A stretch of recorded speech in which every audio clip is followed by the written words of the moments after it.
You're watching BBC News. Now, parents and grandparents who work in Amazon warehouses will be able to choose the option to only work during term times. Amazon said the new contract will mean that people with children can take 6 weeks of holiday in summer and 2 weeks at Easter and Christmas. But the GMB union, which is fighting for the company for recognition, said that while flexible working is welcome, most workers simply want better wages. So, who's right? Let's talk to Chris Roebuck. He's a global leadership expert. Chris, it's good to see you.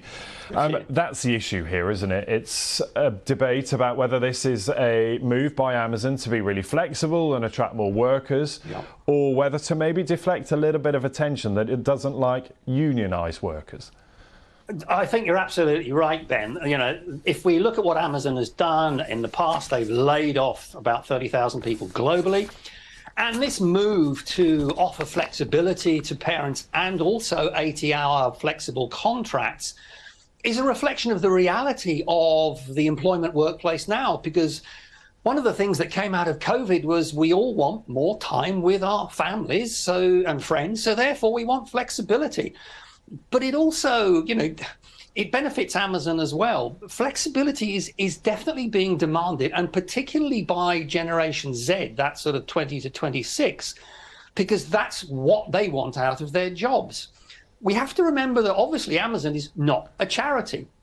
So it's not just doing this for its, to be kind to its employees. It gives it a flexible workforce that it can use to meet the peaks and troughs of demand. And let's be honest, this isn't about people just choosing when they want to work or not work. It's Amazon saying to them that you have these options within these dates. Is this a case, though, Chris, of damned if they do and damned if they don't? They would say, look, we're just trying to be flexible. It's an option. You still get all the full-time benefits. We're just giving you a bit of extra time off. But in the back of many people's mind will be the idea that Amazon is always at the centre of disputes over how hard it works its staff and what it pays them. You're absolutely right. So if we look at the past evidence that we have seen about Amazon in terms of conditions, investigations by your reporters in the BBC, attitude to unions and that sort of thing, people may view this with an element of scepticism.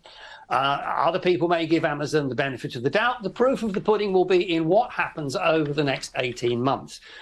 But the fundamental point is, you know, a great job is not just about having flexibility. It's about having decent working conditions, a decent level of pay, and above all, having a boss that treats you decently and inspires you to give your best. And that's what Amazon needs more than anything else to get people in and keep them there, as does every organisation now everywhere across the world.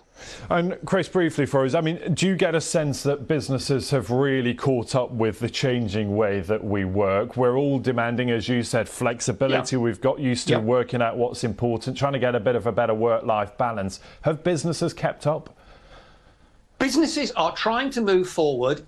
Some of them are going faster than others. The fundamental thing is that people want a good job where their boss cares about them, the organisation cares about them, they have flexibility, they have career prospects, and they have an interesting work to do. If organisations provide that, they'll be okay. If they don't, they won't. Chris, so good to talk to you tonight. Thank you for being with us. That's Chris Roebuck there.